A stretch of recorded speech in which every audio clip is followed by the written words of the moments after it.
법구경 5장 모음입니다. 어리석음과 지혜, 그리고 삶의 방향에 대한 가르침을 조용히 담았습니다. 천천히 머무르며 들어보시길 바랍니다. 마음이 머무는 곳에 삶의 방향도 함께 머물게 됩니다. 법구경 제5장 60절. 왕과 가난한 남자의 아내 이야기. 부처님께서 제따와나 수도원에 계시던 어느 때 꼬살라 국왕 빠세나디와 가난한 남자의 아름다운 아내와 관련하여 계속 60번을 설법하셨다. 어느 날 꼬살라 국왕 빠세나디는 축제에 참석하기 위해서 코끼리 푼다리가를 타고 위험을 갖추어 태양의 운행 방향을 따라 시내를 돌고 있었다. 이때 그는 어떤 집의 2층에서 창가에 몸을 기대고 밖을 바라보고 있는 아름다운 여인과 눈이 마주쳤는데, 그 여인은 왕과 눈이 마주치자 안으로 들어가 자취를 감추어 버렸다. 왕은 그 여인이 너무나도 아름다운 것에 놀라서 미처 생각을 정리하지도 못하고 있었는데, 그 사이에 여인이 시야에서 사라져 버린 것이었다. 그것은 마치 밝은 보름달이 세상을 환히 비추다가 금방 구름 속으로 사라져 버리는 것과도 같았다. 왕은 망연자실하여 코끼리 위에서 뒤로 넘어질 뻔했다. 왕은 신의 시차를 마치자마자 수행했던 관리에게 물었다. 너도 그 여자를 보았느냐? 예, 보았습니다. 그렇다면 너는 당장에 그 여자를 찾아가 그녀가 결혼을 했는지 하지 않았는지 알아보고 오너라. 관리가 가서 알아보니 그 여자는 이미 결혼한 몸이었다. 그랬지만 왕은 그녀를 포기할 수가 없었다. 왕은 곧 그 여자의 남편을 불러들였다. 왕의 부름을 받은 여인의 남편은 왕의 명령을 거역할 수 없어서 왕궁으로 와서 예를 올리고 분부를 기다렸다. 왕은 그에게 너는 지금부터 내 심부름을 해야 한다고 선언했다. 그는 당황해하며 말했다. 대왕이시여, 저는 제 나름대로 살아가고 싶습니다. 대왕께서 원하신다면 저는 대왕께 다른 방법으로 보상을 하겠사오니 제발 저를 자유롭게 놓아주셨으면 합니다. 네 보상 따위는 필요 없다. 오늘부터 너는 내 시종이 되는 거다. 알았느냐? 왕은 우격다짐으로 이렇게 말하고 나서 그에게 창과 방패를 내렸다. 왕은 그에게 죄를 씌워서 죽인 뒤 그의 아내를 차지해야겠다고 마음먹은 것이었다. 왕의 시종이 된 여인의 남편도 왕의 속셈을 짐작했다. 그는 공포에 떨면서도 흠을 잡히지 않기 위해 힘껏 노력했다. 그러는 동안에도 왕은 여인을 차지하고 싶은 정욕이 불타올라서 견딜 수가 없었다. 그는 여인의 남편을 불러 이렇게 지시했다. 너는 일요자나 떨어진 강변에 가서 빨간 진흙과 흰색, 푸른색의 연꽃을 구해가지고 오너라. 그것들을 가지고 너는 내일 저녁 내가 목욕을 하는 시간에 맞추어 되돌아와야 한다. 네가 시간을 어기거나 그걸 가지고 오지 못하면 너는 사형에 처해질 것이다. 왕의 속셈은 뻔한 것이었지만 여인의 남편으로서는 어쩔 수가 없었다. 그는 왕이 원하는 빨간 진흙이라든가 푸른색, 흰색 연꽃은 용궁에서만 얻을 수 있다는 것을 알고 있었다. 그는 절망하여 집으로 돌아와 아내에게 말했다. 여보, 밥이 다 되었소? 지금 끓고 있는 중이에요. 그걸 그냥 주시오. 뜸들일 시간이 없소. 가지고 가다 보면 뜸이 들지 모르지. 그는 밥과 약간의 반찬을 준비하여 길을 떠났다. 새벽 일찍 집을 출발한 그는 가다가 밥을 먹었다. 그는 잘 익은 부분은 제쳐두고 설 익은 부분을 먹으면서 혹 여행하는 사람을 보면 그들에게 좋은 부분을 주었다. 그리고 남은 음식과 밥주걱을 강물에 던지면서 외쳤다. 강을 지키시는 용왕님이시여, 그리고 천신님들이시여. 빠세나디 왕은 나를 죽이기 위해서 터무니없는 지시를 내렸습니다. 나는 이제 내 밥을 여행자들에게 주었고 남은 것은 물고기들과 용왕님께 드립니다. 용왕님이시여, 이 같은 공양 공덕으로 제가 원하는 것들을 얻을 수 있게 도와주십시오. 이때 그의 안타까운 사정을 안용왕은 노인으로 변신하여 그 앞에 나타나서 물었다. 당신은 지금 뭐라고 빌었소? 이러저렇게 빌었습니다. 용왕은 2번, 3번 같은 질문을 되풀이했고 그도 같은 대답을 되풀이했다. 그러자 늙은이로 변신한 용왕은 그가 찾는 빨간 진흙과 푸른색, 흰색 연꽃을 그에게 주었다. 한편 빠세나디 왕은 문득 이런 생각이 들었다. 그놈이 그 진귀한 것을 구해올 이는 만무하다. 그렇지만 혹시 모르지. 만약 놈이 그것을 구해오는 날이면 내 계획은 수포로 돌아가 버리고 만다. 그래서 그는 즉시 성문지기를 불러 오늘은 성문을 일찍 닫고 봉인을 한 다음 열쇠를 자기에게 가지고 오라고 지시했다. 원하는 것을 얻은 남편은 부지런히 달려 사와티 성에 도착했다. 그렇지만 아직 시간은 남았는데도 성문은 잠겨 있는 것이었다. 그는 문지기를 불러 문을 열어 달라고 부탁해 보았다. 그러나 문지기는 왕의 명령이 있어서 문을 열 수가 없노라고 대답했다.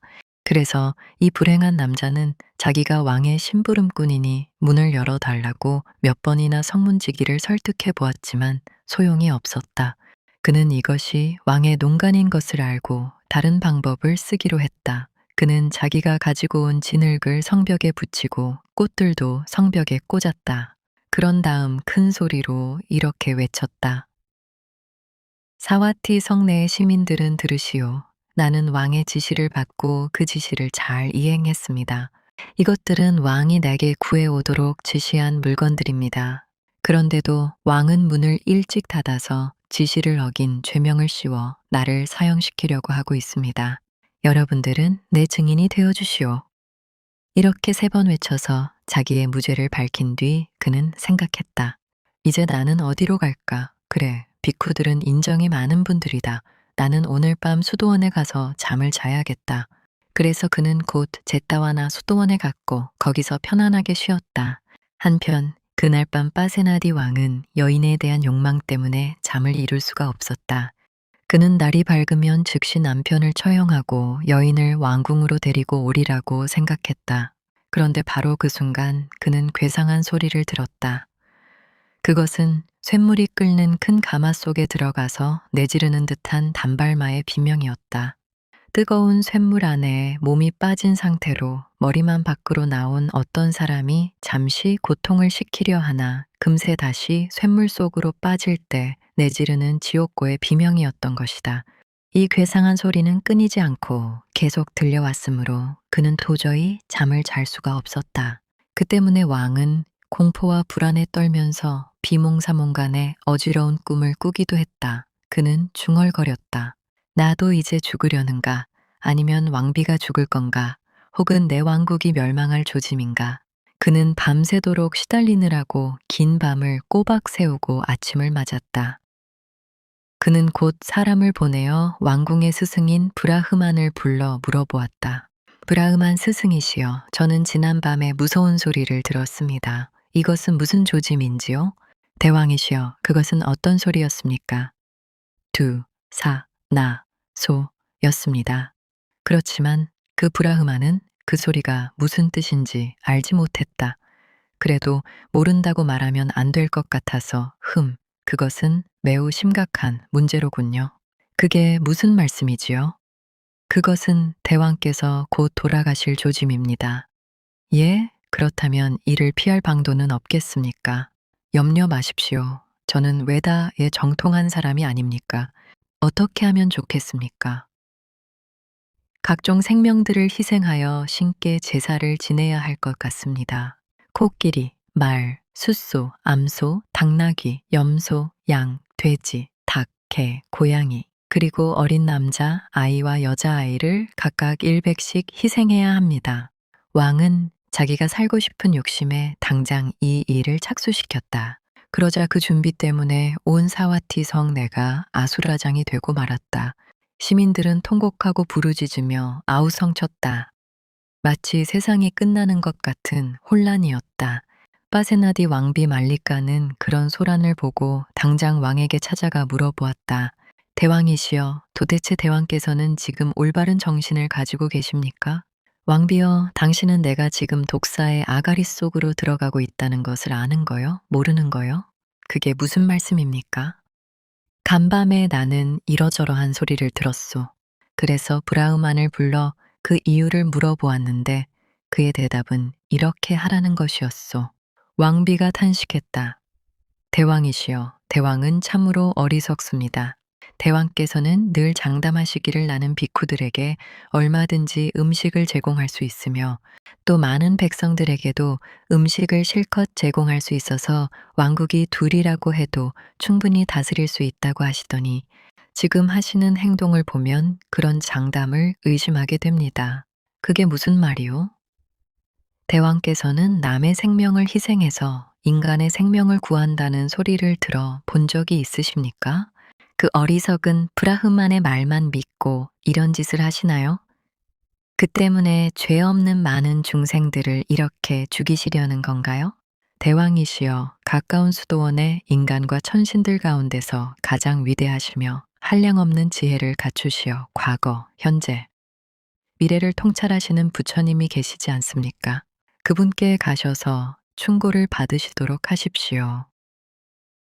이 같은 말리까 왕비의 충고를 받고 정신을 차린 왕은 곧 수도원으로 향했다.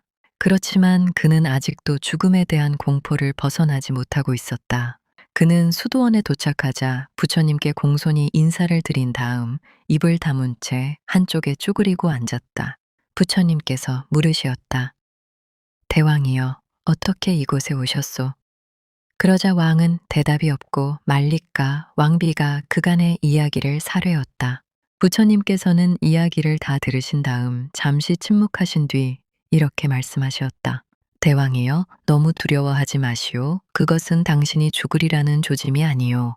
대왕이 들은 그 소리는 악행을 범한 자들이 지옥의 고통 속에서 울부짖는 소리였소. 부처님이시여, 그들이 무슨 짓을 했기에 그런 비명을 지르는 것입니까? 이에 부처님께서는 다음과 같은 이야기를 해주시었다. 까마득한 옛날 까싸빠 부처님께서 많은 비쿠들을 거느리시고 여행을 하시다가 베나레스에 도착하시자 사람들은 삼삼오오 짝을 지어 음식 공양을 올렸다. 이때 베나레스의 큰 부자에게는 아들 4사람이 있었는데 그들은 각기 수억에 달하는 황금을 가지고 있었다. 어느 때 이들은 한자리에 모여서 이런 이야기를 나누었다. 우리들의 집에는 각기 많은 재산이 있다. 자, 우리는 이 재산을 어떻게 쓰면 좋을까? 한 사람이 말했다. 마침 위대한 정각자께서 우리 도시에 오셨다. 우리는 그분을 따라다니면서 공양도 올리고 여러 가지 공덕도 짓자. 그리고 계행도 청정하게 지키도록 하자. 그러나 이 제안에 동의해주는 사람이 없었다. 오히려 그중 한 사람이 무슨 얘기, 우리는 실컷 마시고 먹으면서 이 인생을 즐기는 것이다 라고 말했고, 다른 사람들도 그렇다. 우리는 향기로운 쌀밥과 최고의 요리를 먹으면서 지내는 거야. 그래, 갖가지 맛있는 음식을 주야로 먹으면서 지내는 거야. 하고 의논을 하다가 마지막에 이르러 한 사람이 말했다. 그렇지만 먹는 것만으로는 너무 시시하다. 인생에서 가장 즐거운 것은 여자와 더불어 노는 거다. 여자들이란 돈만 주면 못하는 짓이 없다. 그러니 남편이 있는 여자라도 예쁘기만 하다면 돈을 주고 유혹을 해서라도 즐기도록 하자. 그게 가장 스릴이 있을 것 같다. 그러자 이에 모두들 찬성했다. 이로부터 그들은 아름다운 여자를 만나면 돈으로 환심을 사서 정을 통하면서 재산과 시간을 낭비했다. 그 뒤 그들은 죽어서 아윗지나라야 아비지옥에 태어나 이루 헤아릴 수 없이 긴 세월 동안 극심한 고통을 겪었다. 그렇게 하고도 죄는 다하지 않아서 그들은 다시 태어났다가 죽기를 되풀이하면서 계속해서 지옥에 가서 고통을 당했다. 그들이 지옥에 가서 빠진 쇳물이 끓는 가마솥은 깊이가 60요자나인데 그 바닥에 빠졌다가 밖으로 솟아오르는 시간이 수십 년이나 걸렸다. 그들이 그렇게 솥 밖으로 얼굴을 내미는 동안 개송 한 편을 읊으면 모든 고통이 가시기 때문에 그들은 그때를 기해서 개송을 외려하지만 겨우 개송의 첫 글자를 외는 사이에 그들은 다시 쇳물 속으로 들어가곤 하는 것이다. 이 이야기를 해주신 다음 부처님께서는 빠세나디 왕에게 물으시었다. 대왕이여, 대왕이 처음에 들은 소리가 무엇이었소? 였습니다.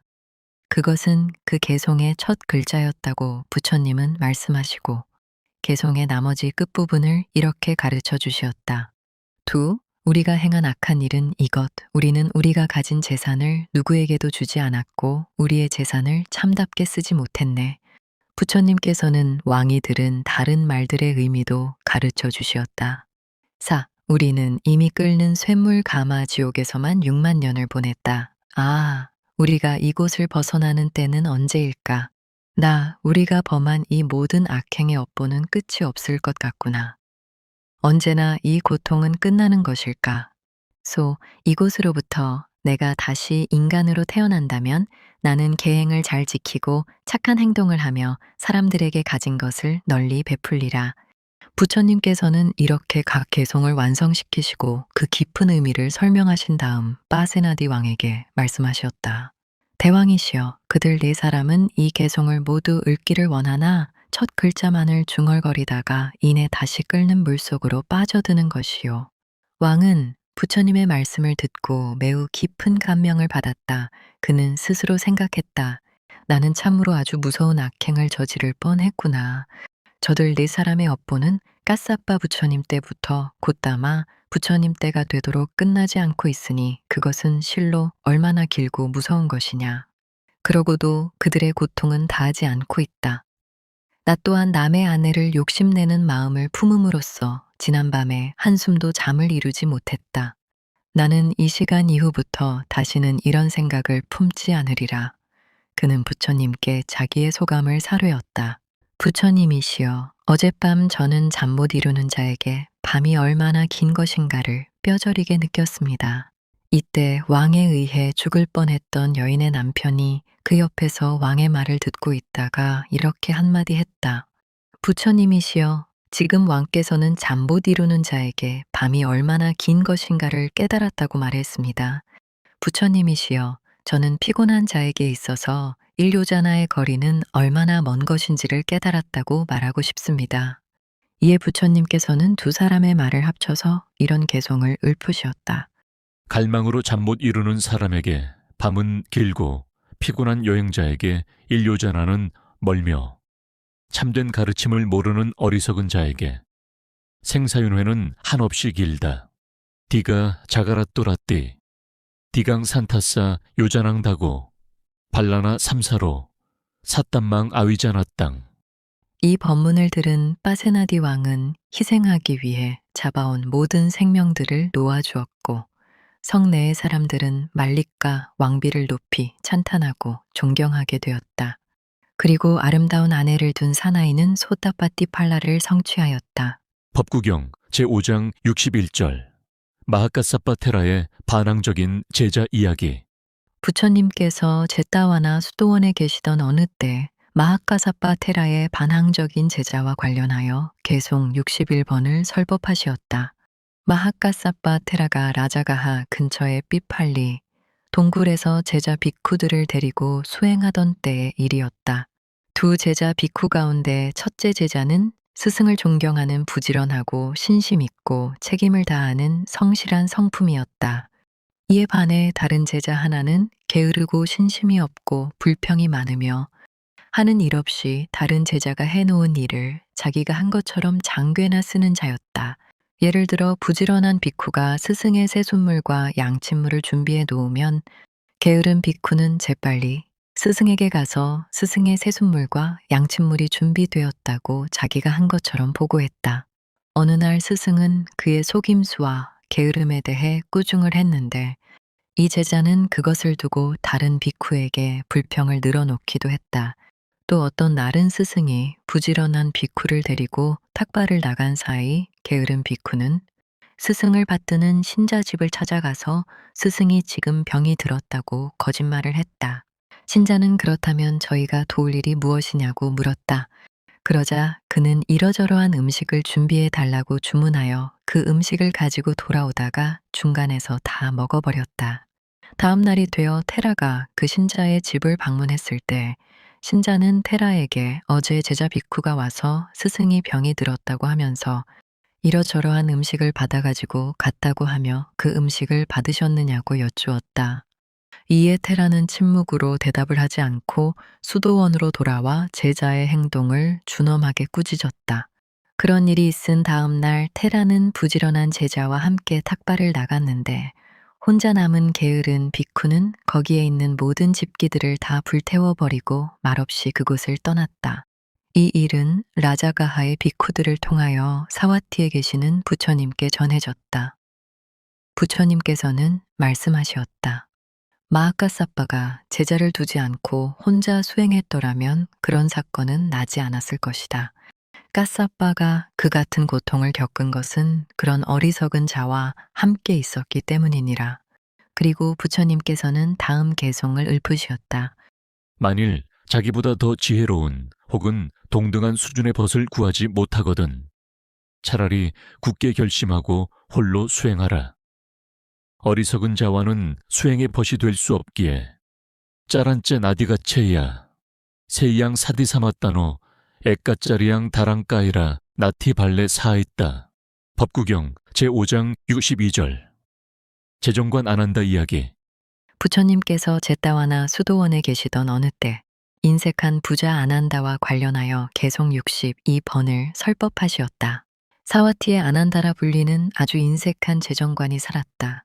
그는 황금 80만 양을 가지고 있는 부자였으나 아주 빈곤한 사람처럼 살았다. 그는 매달 보름날이 되면 온 가족들을 모아놓고 이렇게 세 가지 훈계를 하곤 했다. 첫째, 우리 재산 황금 80만 양을 절대로 많은 재산이라고 생각하지 말 것. 둘째, 무엇이든지 일단 소유한 것은 절대로 남에게 주지 말 것. 셋째, 언제나 재산을 조금이라도 늘릴 궁리를 할 것. 이 같은 훈계를 한 뒤 그는 늘 이렇게 덧붙이는 것이었다. 얘들아, 만약에 아무리 작은 동전이라도 한 푼 두 푼 나가지 시작하면 결국 많은 재산도 언젠가는 다 낭비되고 마는 법이다. 그러니 너희들은 그림의 물감이 어떻게 풍화되어 지워지는지, 그리고 개미들이 어떻게 자기 창고에 곡식을 모으며 벌들이 어떻게 꿀을 모으는지를 관찰해 보아라. 지혜로운 자라면 의당 개미들처럼 가정 살림을 운영해 나가야 할 것이다. 그런지 얼마 뒤 그는 자기 아들들에게 5군데 창고에 쌓여 있는 자기의 돈과 황금들을 보여주고는 그만 죽어버렸다. 그의 죽음은 욕심의 더러운 때가 쌓이고 쌓인 가운데 맞이한 것으로서 아주 비참하고 치욕적인 것이었다. 이 무렵 사와티 성문 근처에 있는 짠달라 천민 또는 거지들, 마을에 빈민 수천 명이 모여 살고 있었는데 부자 아난다는 죽어서 그 천민 중에 한 여인의 태로 들어갔다. 한편 왕은 재정관이 죽은 것을 알고 그의 아들 물라시리를 재정관에 임명했다. 수천 명이나 되는 짠달라들은 대개 구걸이 아니면 노동 품팔이로 살아가고 있었다. 그런데 어찌된 일인지 아난다를 임신한 여인이 아기를 가지고부터 짠달라들에게는 일거리가 생기지 않았고 또 구걸을 나가도 음식을 주는 사람이 없었다. 이것은 필시 우리 사이에 누군가 재수 없는 사람이 있기 때문이다. 그들은 그 재수 없는 사람을 찾아내기로 결정하여 먼저 두 패로 나누어 구걸을 나가 보았다. 그러자 한 패는 음식을 얻어온 데 반하여 다른 한 패는 빈손으로 돌아왔다. 그러자 빈손으로 돌아온 패를 다시 둘로 나누어 구걸을 나갔고 이런 식으로 분류해 나감으로써 마침내 아난다를 뵌 여인이 재수 없는 여자로 판명되었다. 짠달라들은 그 여자를 추방했다. 그렇게 추방된 여인은 구걸조차도 잘 할 수 없는 악조건 속에 아기를 낳았다. 그런데 아기는 기형아었다. 손과 발이 이상스럽게 비틀어지고 귀, 코, 입, 눈 등도 제 위치에 붙어 있지 않았다. 아기는 괴물처럼 흉한 모습이어서 누구도 좋아하기 어려웠다.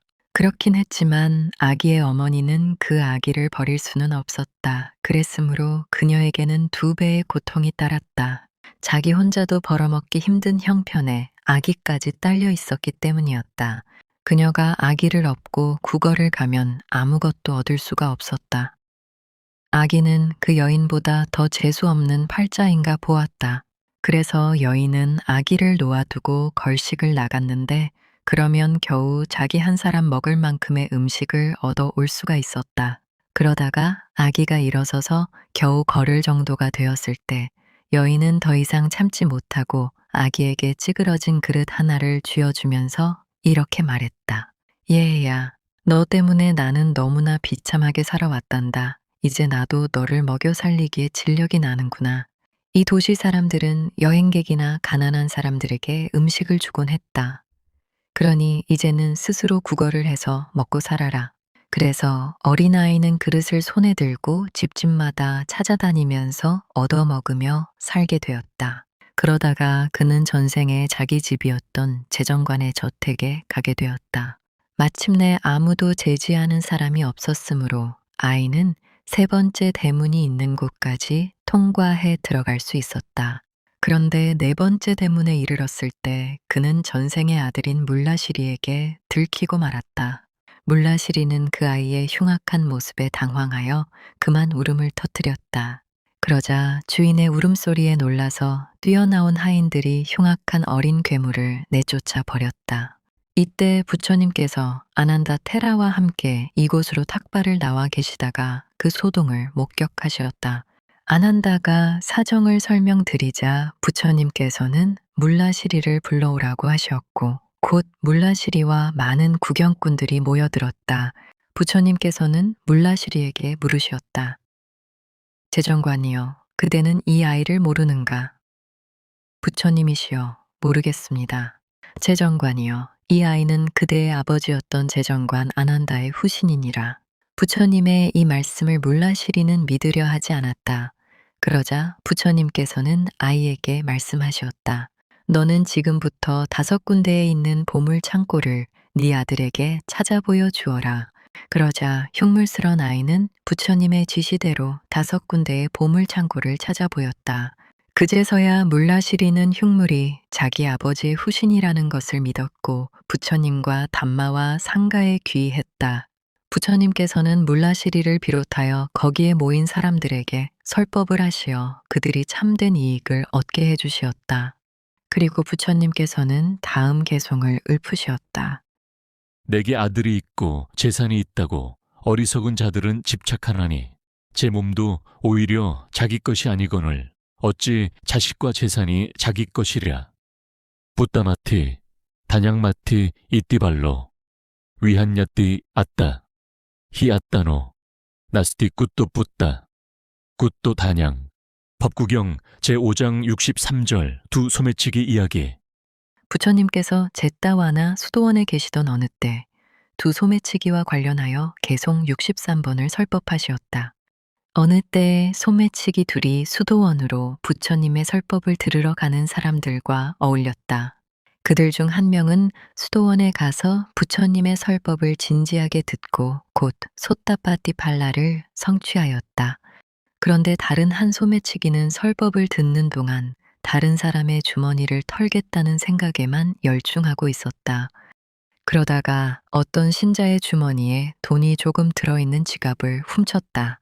그들은 돈을 훔친 소매치기네 집으로 돌아와서 식사를 했는데 집의 여주인은 돈을 훔치지 않은 소매치기를 빈정거려 말했다.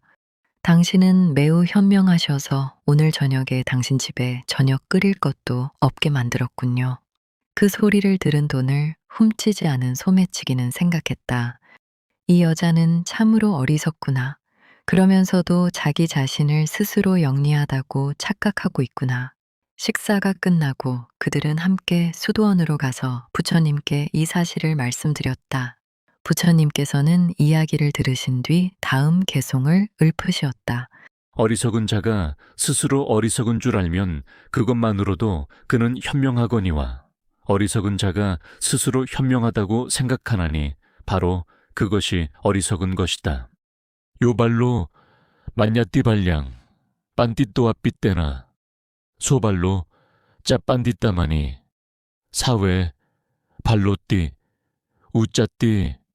부처님의 이 설법 끝에 두 사람은 모두 소따빠띠 팔라를 성취하였다. 법구경 제5장 64절 우다이테라 이야기. 부처님께서 제따와나 수도원에 계시던 어느 때 우다이 테라와 관련하여 개송 64번을 설법하시었다. 우다이 테라는 잘 배운 테라들이 앉아서 강의를 하는 자리에 자기도 끼어들어 앉는 체하기를 좋아했다. 어느 날 수도원에 처음 온 비쿠들은 우다이 테라가 법상에 앉아 있는 것을 보고 아주 아는 것이 많은 비쿠로 생각하여 오온에 대해 질문을 했다. 그러자 우다이테라는 대답하지 못했는데 그는 그에 대해서 별로 아는 것이 없었던 것이다. 그러자 질문한 비쿠들은 부처님이 계시는 수도원에서 수행하는 비쿠가 오온이라든가 육근 육경 따위에 대해 너무나도 모르고 있다는 사실에 깜짝 놀랐다. 그들은 이 사실을 부처님께 말씀드렸다. 그러자 부처님께서는 다음 개송을 읊으시었다. 어리석은 자는 설사 지혜로운 사람과 한평생을 살아도 단말을 깨닫지 못한다. 마치 국자가 국맛을 모르듯이 야와지완비 제발로 반디땅 빠이루빠사띠 나소 단망 위자나띠 답비 수빠라상 야타. 부처님의 이 설법 끝에 수도원을 방문했던 비쿠들은 모두 아라하따 팔라를 성취하였다. 법구경 제5장 65절 바웨이아가에서 온 30명의 비쿠들 이야기. 부처님께서 제따와나 수도원에 계시던 어느 때 빠웨이아가에서 온 30명의 비쿠들과 관련하여 개송 65번을 설법하시었다. 어느 날 빠웨이아가에서 온 30명의 젊은이들은 숲속에서 유녀들과 어울려 놀고 있었다. 그러다가 유녀 중 하나가 젊은이들의 금은 보배와 값진 물건들을 훔쳐가지고 달아나 버렸다. 그들은 달아난 유녀를 찾기 위해 숲을 헤매다가 수도원으로 돌아가시는 부처님을 만나게 되었다. 그들은 부처님께 혹시 어떤 여자가 도망가는 것을 보지 못하였느냐고 물었다. 그러자 부처님께서는 그들에게 도망간 여인을 찾는 것이 중요한가? 그렇지 않으면 자기의 마음을 찾는 것이 중요한가를 질문하시었다. 그러자 젊은이들은 자기의 마음을 찾는 것이 중요하다고 대답했고 부처님께서는 그들에게 법문을 베푸시어 그들로 하여금 소따빠띠 팔라를 성취하게 해 주시었다. 그렇게 해서 그들은 모두 출가하여 비쿠가 되어 부처님을 따라 제따와나 수도원으로 향했다. 그들은 수도원에 있는 동안 모두들 엄격하게 두탕과 검소한 생활을 지키며 몸과 마음을 청정히 했다. 그러다가 얼마 뒤 부처님께서 아나마따 카수따, 과거로부터 한없이 긴 시간 동안 있어온 경전을 설법하시자 그들은 모두 아라하따 팔라를 성취하였다. 다른 비쿠들이 빠웨이아까 비쿠들은 다른 비쿠들에 비해 빨리 아라한이 되었다고 사례였을 때 부처님께서는 그 비쿠들에게 다음 개송으로 대답하시었다. 총명한 사람은 비록 지혜로운 사람과의 생활이 짧을지라도 단말을 금방 깨닫는다. 마치 혀가 국맛을 알듯이 무따맛빛제 위뉴빤디땅 빠이루삐사띠 kit빵 단망 위자나띠 지으하 숫바라상 야타. 법구경 제5장 96절 나병 환자 숫바붓다 이야기. 부처님께서 제따와나 수도원에 계시던 어느 때 나병 환자 숫바부따와 관련하여 개송 66번을 설법하시었다. 어느 때 나병 환자 숫바부따는 대중의 맨 뒤에 앉아서 부처님의 설법을 듣고 있다가 소따빠띠 팔라를 성취하였다. 설법이 끝나 대중들이 모두 흩어졌을 때 그는 부처님께 나아가 자기가 소따빠띠 팔라를 성취한 사실을 말씀드리려고 했다. 이때 사카천왕은 숫바부따의 신심이 어느 정도인지를 알아보기 위해 그 앞에 나타나 이렇게 말해보았다. 당신은 참으로 가난한 사람이요. 당신은 구걸로 생활을 해오고 있고 아무도 보살펴주는 사람이 없소. 나는 당신에게 막대한 돈을 주어 앞으로 당신이 편안하게 살아가게 해줄 테니 삼보에 대한 당신 신심을 포기하는 것이 어떻소? 당신이 삼보라는 것이 필요 없는 것이라고 말하면 나는 당신에게 이 같은 행운의 기회를 줄 거요. 그러자 숫바붓다가 대답했다. 당신은 나를 가난하다고 말하지만 나는 가난한 사람이 아닙니다. 왜냐하면 나에게는 아리야, 들이 지니게 되는 7가지 보배가 있기 때문입니다. 그 7가지란 1신심, 2계행, 3악행을 부끄러워함, 4악행을 두려워함, 5. 경전을 배우거나 설법을 즐겨 들음, 6. 널리 베품, 7. 지혜 등입니다. 이런 보물을 가지고 있는 나를 어째서 가난하다고 하는 겁니까? 그래서 사카천왕은 그의 신심을 확인케 되어 그보다 먼저 부처님께 나아가 자기와 숫바붓다 사이에 오고 간 대화를 전해 올렸다.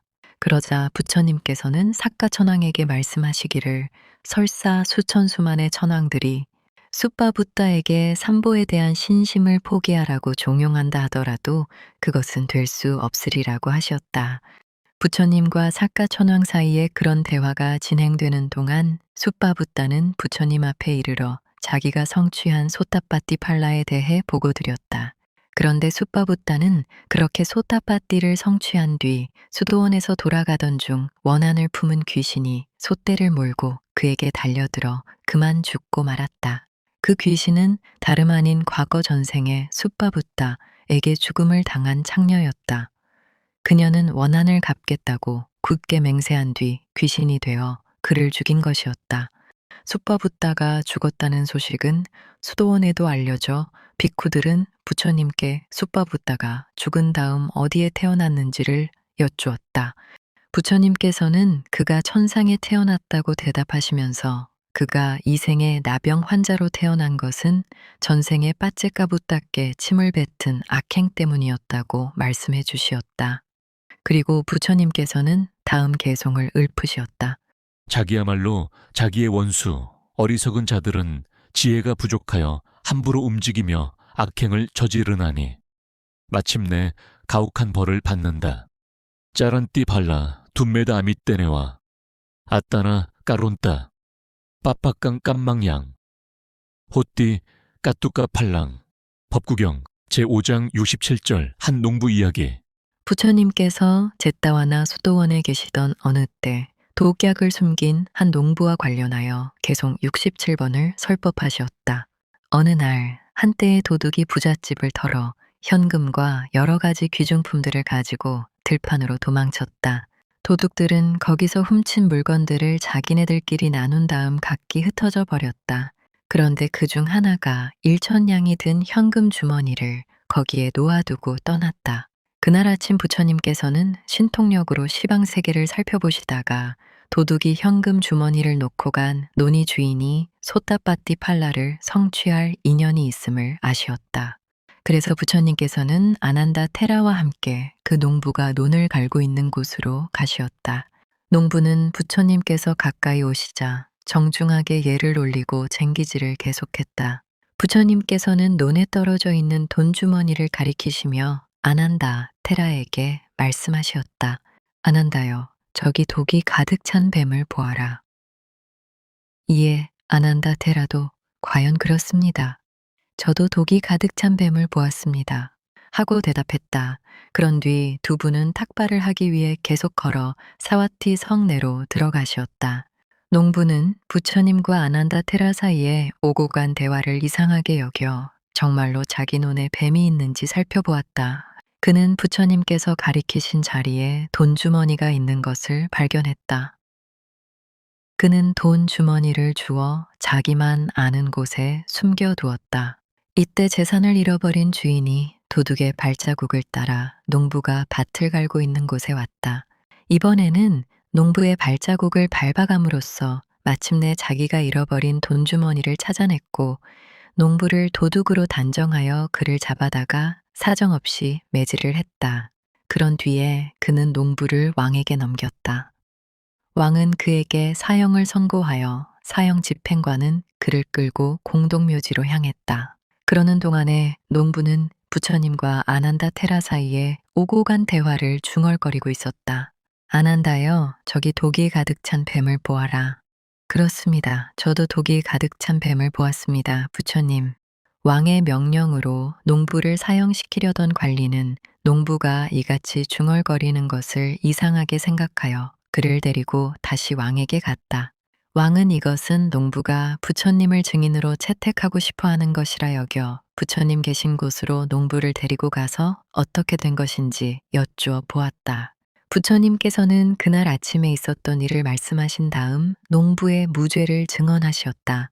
부처님께서는 당신께서 이런 증언을 하지 않았더라면 농부는 죄 없이 당하고 말았을 거라고 하시면서 왕에게는 어진 사람은 절대로 나중에 후회할 일을 해서는 안 되는 법이라고 설법하시었다. 그리고 부처님께서는 다음 개송을 읊으셨다. 어떤 행동의 결과가 눈물이요 후회였다면 그 행동은 결코 훌륭했다 할 수 없다. 나땅 깜망까당 사두양 까뜨와 아누따 빠띠아싸 아수무코루당 윗박강 빠띠세와띠. 이 설법 끝에 농부는 소따빠띠 팔라를 성취하였다. 법구경 제5장 68절 꽃장수 수마나 이야기. 부처님께서 제따와나 수도원에 계시던 어느 때 꽃장수 수마나와 관련하여 계속 68번을 설법하시었다. 수마나는 매일 아침마다 꼬살라 국왕 빠세나디 왕에게 자스민을 납품하는 꽃 장수였다. 어느 날 여느 때와 마찬가지로 꽃을 가지고 왕궁을 향해 가고 있었다. 그런데 그는 왕궁으로 가다가 둥그런 광명이 머리 위에 머물러 있는 부처님께서 수많은 비쿠 제자들을 거느리시고 탁발을 하시기 위해 시내로 들어오시는 것을 보았다. 그는 부처님의 거룩하신 상호를 뵙자마자 왕에게 바치기로 되어 있는 꽃을 부처님께 공양하고 싶은 마음이 강렬하게 솟아나는 것이었다. 그래서 그는 그 자리에서 만약 자기가 구계로 추방되거나 심지어는 죽는 한이 있더라도 이 꽃만은 부처님께 바치리라고 마음먹었다. 그래서 그는 부처님의 양옆과 앞뒤에다 가지고 있던 꽃들을 흩뿌렸다.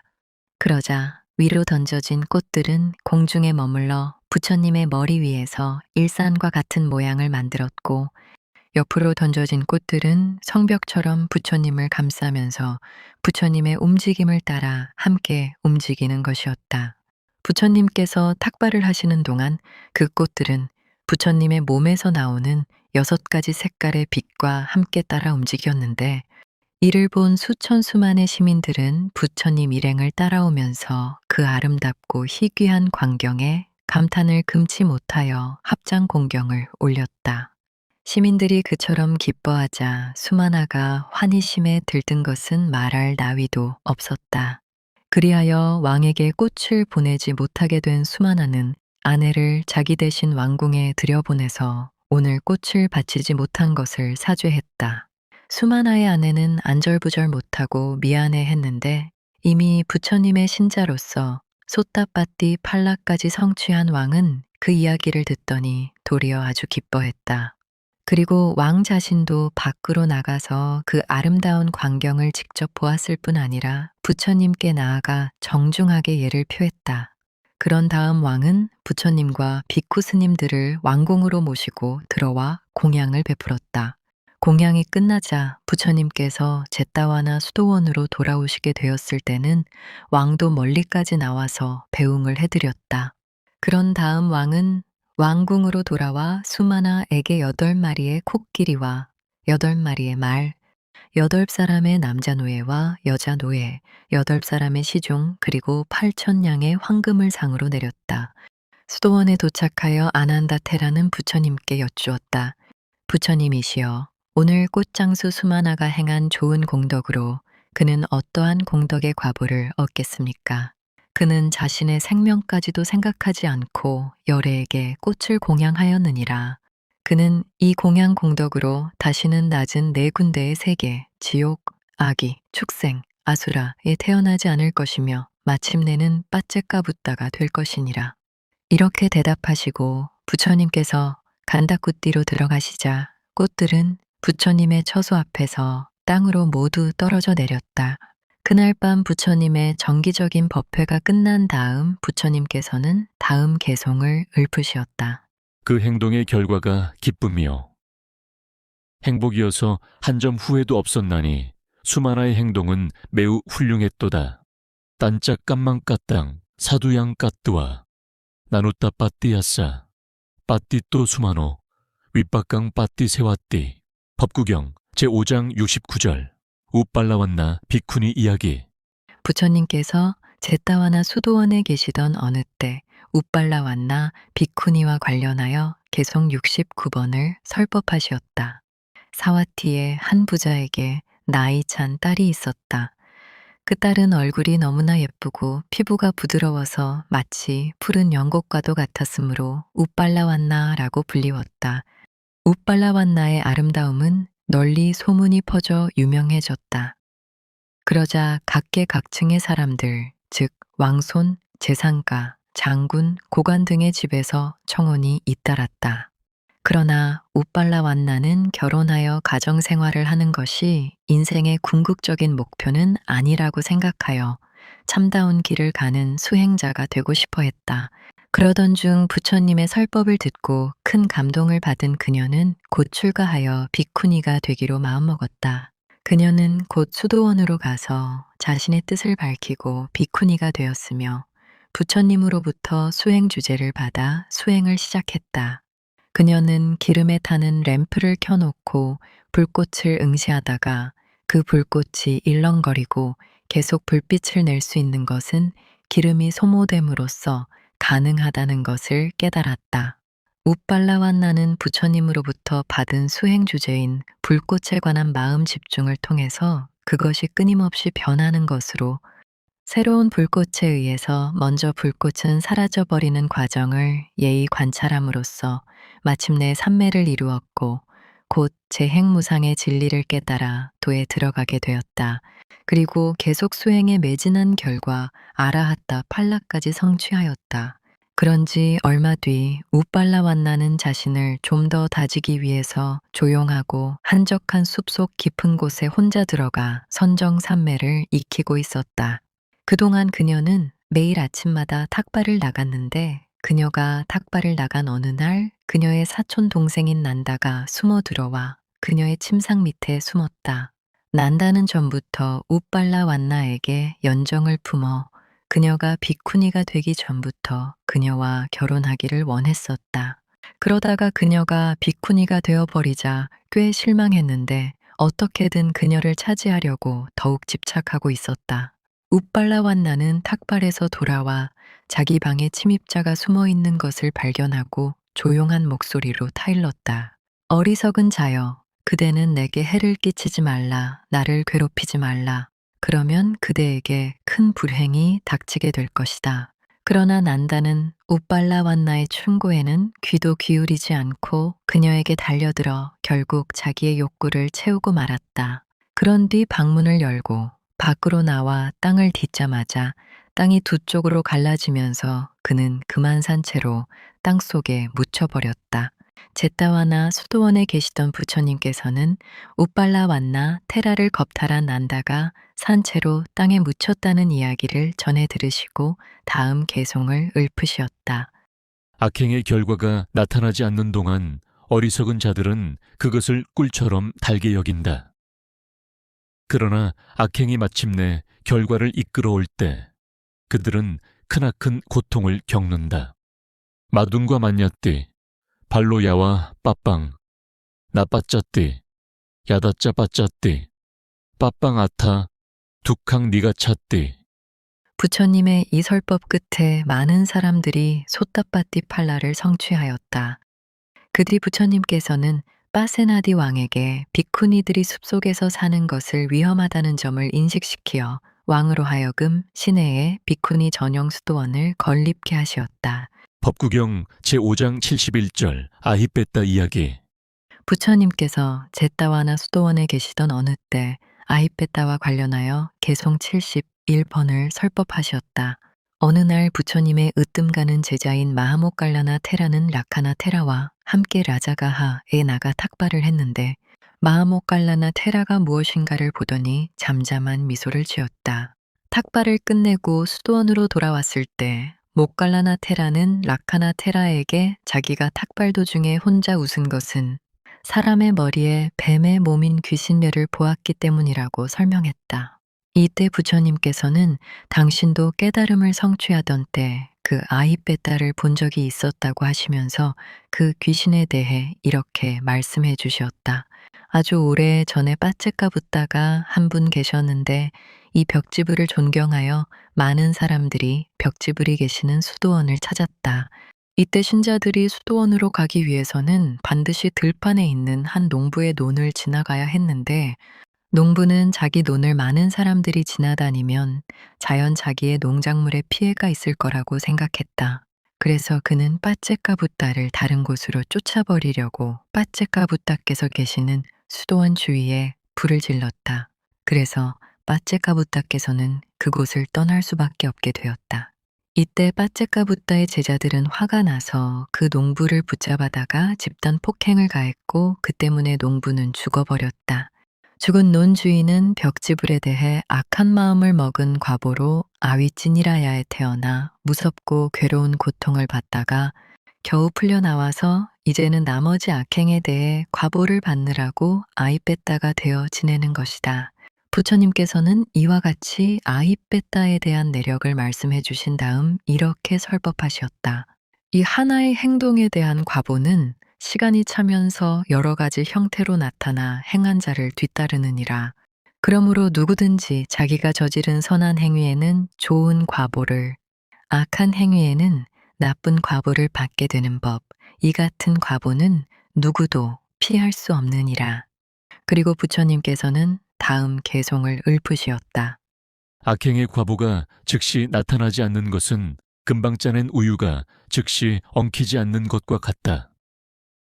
그러나 시간이 지남에 따라 그것은 어리석은 자를 따라온다. 마치 재 속에 묻혀 있었던 숯불처럼 나히빠빵 까땅 깜망 사쭈 키랑과 무짜띠 다한 땅 발라마뇌띠 바사마차노와 빠왔고 법구경 제5장 70절 잠부가 테라 이야기. 부처님께서 제따와나 수도원에 계시던 어느 때 잠부가 테라와 관련하여 개송 70번을 설법하시었다. 잠부가는 사와티 성에 사는 한 재산가의 아들이었다. 그는 전생의 인연에 의해서 아주 이상한 습관을 가지고 태어났다. 그는 어렸을 적부터 잠을 잘 때는 침구가 없이 흙바닥에 자기를 좋아했고 음식은 쌀밥 대신 자기의 대변을 먹었다. 그래서 그가 나이가 들었을 때 그의 부모는 그를 발가벗고 생활하는 아지와카 수행자들의 수도원으로 보냈다. 그렇지만 아지와카들도 음식 대신에 대변을 먹는 그의 행동을 보고 참아내지 못하여 자기네 단체에서 추방해 버렸다. 그러자 잠부가는 밤중에 사람들이 배설한 대변을 몰래 주워 먹고는 낮에는 하루 종일 다리 하나를 세우고 서서 얼굴을 하늘로 향하고 있었다. 그러면서 그는 말하기를 자기가 이렇게 서 있는 것은 자기가 오직 공기만을 먹고 살기 때문이며 또 만약에 자기가 두 발을 모두 땅에 딛게 되면 이 지구는 자기 몸무게를 감당하지 못할 것이기 때문이라고 말했다. 그래서 자기는 잠을 자지도 않고 앉지도 않는다는 것이었다. 그 때문에 그는 사람들 사이에 잠부가라는 이름으로 알려졌다. 마침내 그의 이 같은 언행은 수많은 사람들을 속여서 그중 어떤 사람들은 맛 좋은 음식을 가져와 그에게 공양을 올리기까지 했다. 그러면 잠부가는 아주 겸손한 태도로 사양하면서 자기는 오직 공기를 먹을 뿐 그 밖의 음식은 절대 먹지 않는다고 말하는 것이었다. 그러다가 음식을 가져온 사람들이 한사코 권하면 풀잎 끝에 음식을 약간 묻혀서 입에 대서 먹는 신용을 한 다음 다음과 같이 말하는 것이었다. 자, 이제 됐습니다. 어서 돌아가십시오. 내가 이렇게 적은 음식이나마 취했으니 당신에게는 이제 큰 공덕이 있을 것입니다. 그가 이같이 발가벗고 외발로 서 있으면서 밤에 자기의 대변만을 몰래 먹고 산 세월은 자그마치 55년이나 되었다. 어느 날 부처님께서는 신통력으로 잠부가가 머지않아 아라한을 성취할 수 있다는 것을 아시었다. 그래서 부처님께서는 그날 저녁 때 잠부가가 외발로 서서 생활하는 곳으로 가시어 잠부가에게 하룻밤 지낼 적당한 장소가 없겠느냐고 물으시었다. 잠부가는 자기가 있는 편편한 바위에서 그리 멀지 않은 산 위의 석굴을 가리키며 저곳이 좋겠다고 대답했다. 그래서 부처님께서는 그날 밤을 거기에서 보내시었는데 그날 밤 초경, 이 되자 짜투마 하라지카가 이경에는 사카천왕이, 삼경에는 마하브라흐마 왕이 자기 권속들을 거느리고 와서 부처님께 각각 공경 예배를 올렸다. 이때 숲속은 밝게 빛나서 마치 대낮처럼 모든 사물이 잘 보였고 그 빛은 널리 퍼져갔기 때문에 잠부가는 이 광경을 3번이나 보게 되었다. 그는 궁금증을 이기지 못하여 날이 밝자마자 부처님이 계신 곳까지 와서 간밤에 자기가 본 찬란한 빛이 무엇이었는지 여쭈었다. 부처님께서는 사실대로 대답해 주시었다. 그러자 잠부가는 매우 감동되어 부처님께 사뢰었다. 당신은 참으로 훌륭한 분이십니다. 그렇지 않다면 어째서 그토록 위대하다고 알려진 사까나 마하브라흐마 천황들이 당신께 공경 예배를 올리겠습니까? 저는 지난 55년 동안 공기만을 마시며 뼈를 깎는 듯이 어려운 수도 생활을 해왔지만 제게는 마하브라흐마나 사까 천왕은 고사하고 천인 한 사람 내려와 공경을 표한 적이 없습니다. 부처님께서는 잠부가에게 말씀하시었다. 오 어리석은 잠부가여, 너는 비록 다른 사람을 속일 수는 있을지라도 열애를 속이지는 못하느니라. 열애는 네가 그동안 내 자신의 대변을 먹으며 살아왔다는 것을 알고 있으며 네가 흙바닥 위에서 잠을 자야만 하는 과보의 소유자라는 것도 잘 알고 있느니라. 잠부가여, 너는 지난 과거생에 까싸빠 부처님 당시에 어느 신자가 테라에게 맛있는 음식을 정성스럽게 공양하는 것을 방해하여 올리지 못하게 하였고, 또 다른 제가 신자가 너를 통하여 그 테라에게 음식 공양을 보낼 때 그 음식을 던져버림으로써 테라로 하여금 공양을 들지 못하게 하였기 때문에 그런 습관을 지니고 태어난 것이니라. 그 때문에 너는 금생에 너 자신의 대변을 음식 대신에 먹어야 하였으며 또한 흙바닥 위에서 잠을 자는 과보를 받게 된 것이니라. 이에 잠부가는 무서움과 함께 부끄러움을 느껴서 전생의 나쁜 행동을 후회하며 발가벗은 몸을 부들부들 떨었다. 그때 부처님께서는 잠부가에게 가사를 주시어 몸을 가리게 하시고 그를 위해 사성제와 윗바사나 수행법을 차례로 설법하시었다. 잠부가는 부처님의 설법을 열심히 마음 기울여 듣고 있다가 부처님의 설법이 끝나자마자 곧 아라한이 되었고 비쿠 상가에 들어왔다. 이 같은 일이 있는 뒤에 잠부가를 스승으로 높이 받들며 공양을 올리던 양가와 마가다 등지에 사는 제가 신자들이 도착하여 자기 스승이 부처님과 같은 가사를 입고 있는 것을 보고 매우 놀라고 당황해 하였다.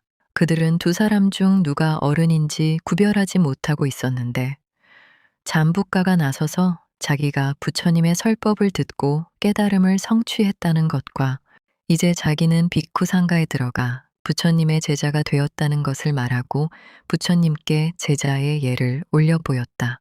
부처님께서는 그들에게 이렇게 설법하시었다.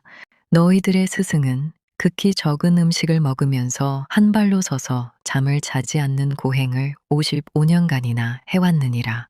그러나 그 55년간의 고행 생활이란 어제 오늘 그가 행한 지극히 짧은 비쿠로서의 수행에 비할 때 16분의 1도 되지 못하느니라. 그리고 부처님께서는 다음 개송을 읊으시었다.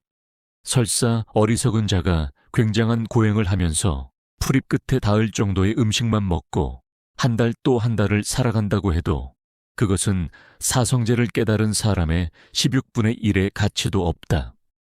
마세마세 꾸사께나 발로 분제이야 보자낭 나소 상카따단마낭 깔랑 아까띠 솔라싱 법구경 제5장 72절 사티쿠따 뺐다 이야기.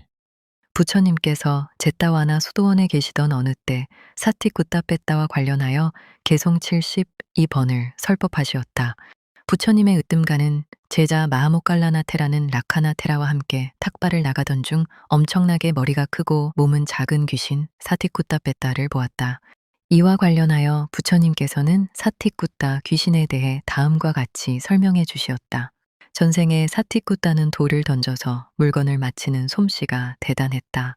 어느 날 그는 스승에게 자기의 솜씨를 시험해 보이겠으니 허락해 달라고 청했다.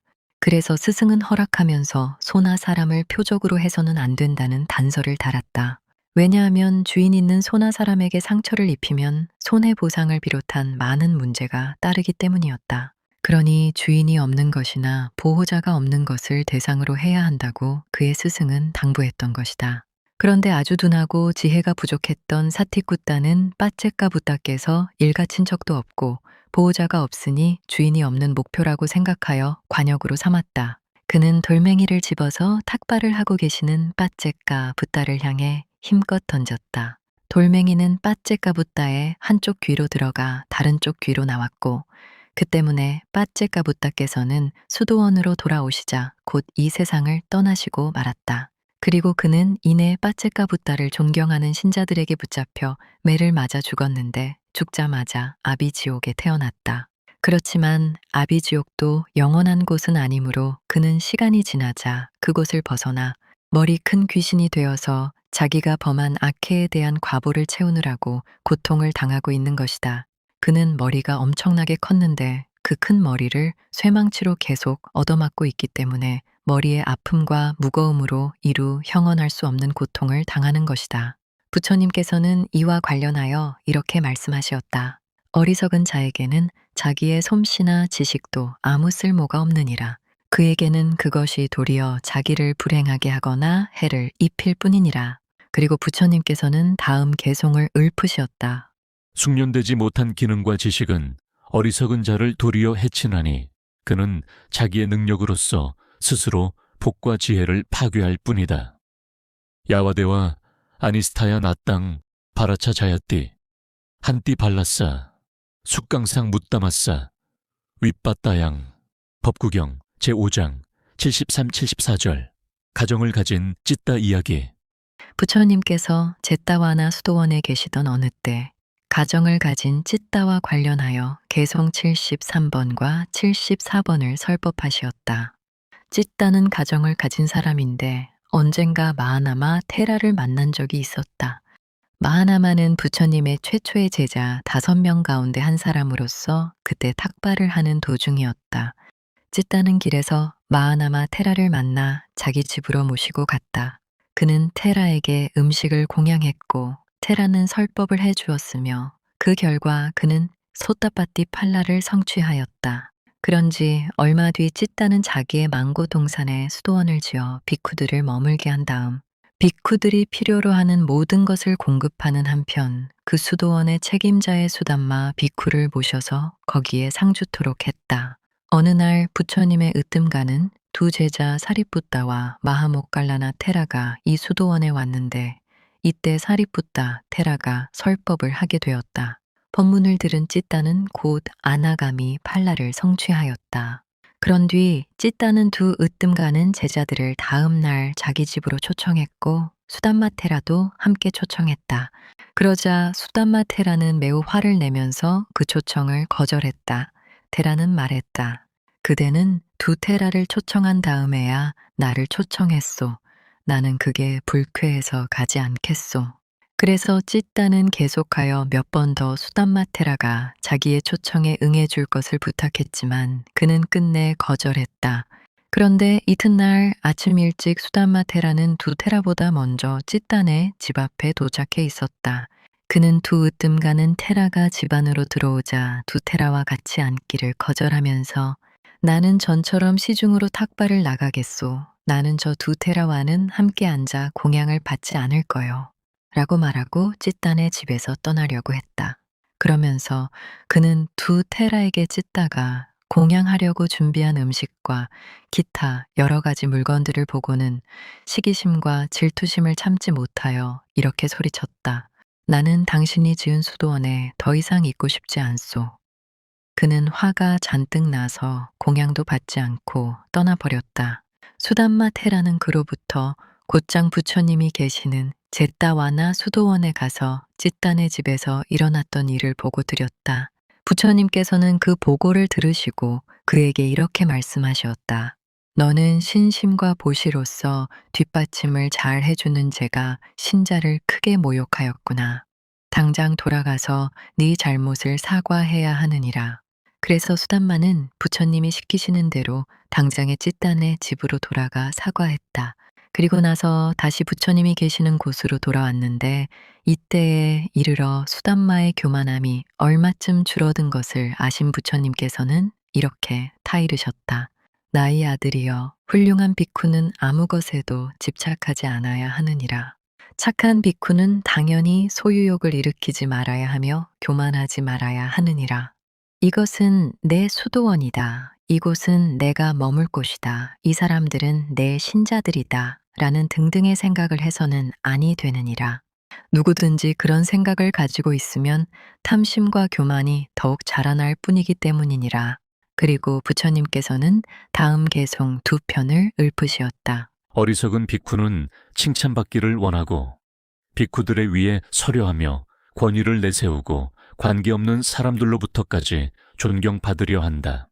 아산탐 바바나미체야 부레카운차 비크수 아바세수 카이사리엄 부잠파라쿨레 수차 비쿠나 신자들아 이 일은 나로 하여 이루어진 것이다.